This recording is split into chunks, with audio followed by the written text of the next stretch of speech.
you've more to contend with than me.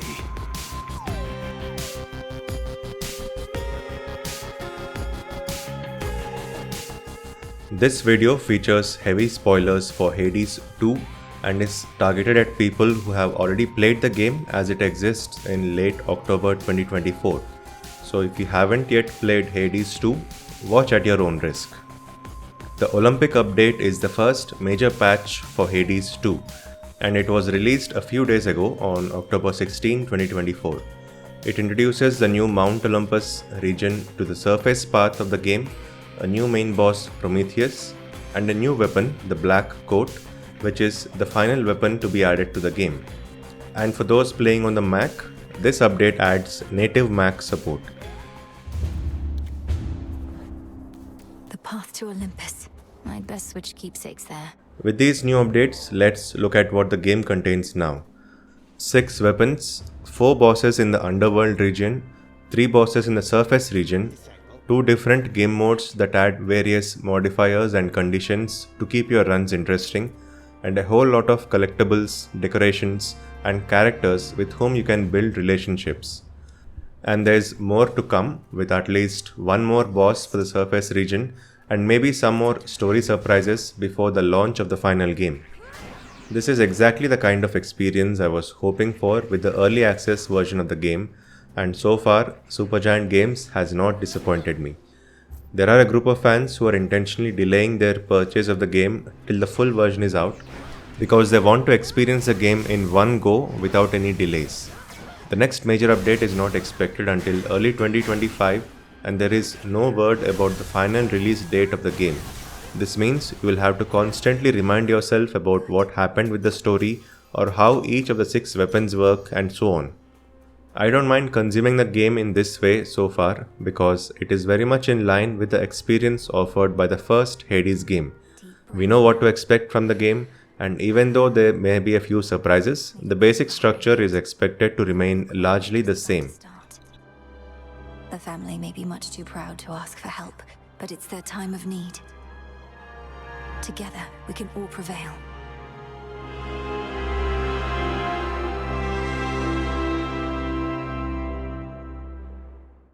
Anyway, let me now go through the major additions to the game in the Olympic update. Let's start with the new Mount Olympus region. After defeating Eris, you now get to continue your journey to the top of Mount Olympus. And that's where we come across this new play area. It is so high up that Charon can no longer travel there with his boat. Instead, he has sent his supplies ahead somehow and depends on you to stick to an honor system in leaving the right amount of gold for his wares. Visually, Mount Olympus actually didn't seem too different from the other regions we have seen so far. In fact, my first thought was that it looked like a snowy version of the underworld regions. This is not to say that it doesn't look good, it's just that the art department at Supergiant Games have set our expectations so high that they may now be finding it difficult to go even higher. The art style is still exceptionally good, but I just didn't find Mount Olympus to offer anything surprisingly new. It is just a brighter area through which we continue fighting our enemies. At the end of the road, we run into Prometheus, the Titan of Foresight. His fight takes place in a dark arena, which is probably meant to make it easier to spot the flashing colors in the fight. The first time I saw the flashing colors that were part of the memory test kind of game mechanic, I was a bit confused. Then it suddenly made sense and I felt relieved to get a break from the fast-paced action. And Prometheus is really fast. The first time I ran into him, I was using an axe build because I had not unlocked the new weapon yet, and just before the final fight, I used a hammer upgrade to make my axe swing more powerful, but that also made it slower. This was disastrous for the Prometheus fight because he just moves so fast. Naturally, I failed on the first attempt. Luckily, I had picked up enough materials to craft the new weapon, and suddenly everything became much easier. Before talking about the new weapon, let me finish discussing Prometheus. I beat him on the second attempt thanks to my easy mode 80% damage resistance. Mechanically, I found the fight to be quite interesting, although since he is not the final boss, there was no second phase.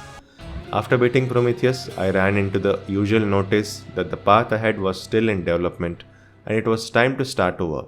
And now the wait until early 2025 begins to find out what comes next. The last major piece of the new update is the new weapon, the Black Coat, and it is already my new favorite. It combines the best of both fight styles, melee and ranged. The melee part feels very similar to the fists we saw in the first game, but the ranged part, which you use as a special attack, is what makes the weapon a beast. The special attack launches either one or a series of guided missiles which you can just launch and then dash around to avoid damage. This is very useful against bosses but also for crowd control. Later I went on a run to the underworld using the new weapon and it was easily my fastest till date and was also quite enjoyable. The cherry on top for the new weapon is that the dash is now a jetpack, which makes it really interesting to zoom around the arena. But I do have to say, without the inbuilt God mode, I probably wouldn't have made it this far into the game. I'm quite thankful to Supergiant Games for accommodating players like me who are just here for the story. The gameplay is no doubt enjoyable, but I can see myself quickly getting annoyed at some of the boss mechanics which can wipe you out very quickly if you do not have good reflexes and damage resistance. With the 80% damage resistance provided by the God mode, I am confident of returning to the game with each update ready to face any boss. I guess the only other major thing to talk about is the music.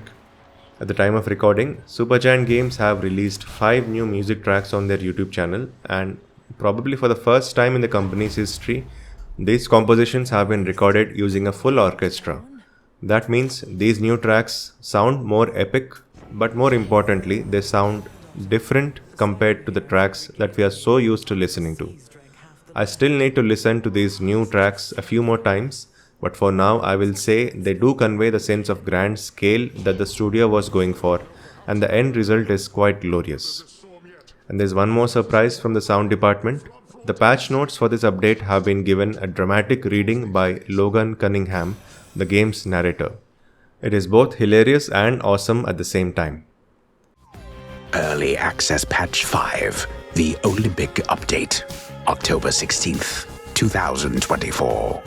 Our first major update is finally here, featuring an all-new region to explore, a new weapon to master, more characters to meet, new decorations for the crossroads, new animal familiars to bond with, new music and artwork, and much more. Made it this far, and yet the real climb is just about to start.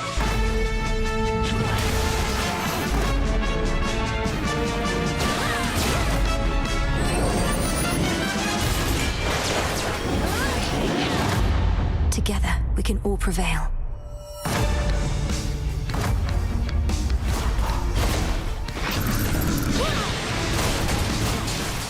That pretty much covers all the major stuff added in this update. I still haven't explored a lot of the minor story stuff, decorations, animal familiars, new allies, and other smaller details because I want to do all of that slowly. As a reminder, the next major update is not due for another few months, so I want to take my sweet time in exploring this new update. Similar to the first time I played this game at launch, I once again started to think that while Hades 2 is already shaping up to be a really good game that will no doubt win a lot of Game of the Year awards, I can't help but feel a bit disappointed that we have missed the opportunity of getting a brand new IP from this talented team of developers. And it may take another half decade or even more before their next project is announced. That's yet another reason to not rush through these updates and play the game at a more relaxed pace because we don't get new titles from Supergiant Games every year. That's it for now. If for some reason you have watched this video till the end without having played Hades 2 yourself and now want to check it out, the game is currently available in early access for PC and Mac, available on Steam and the Epic Games Store. Thanks for watching.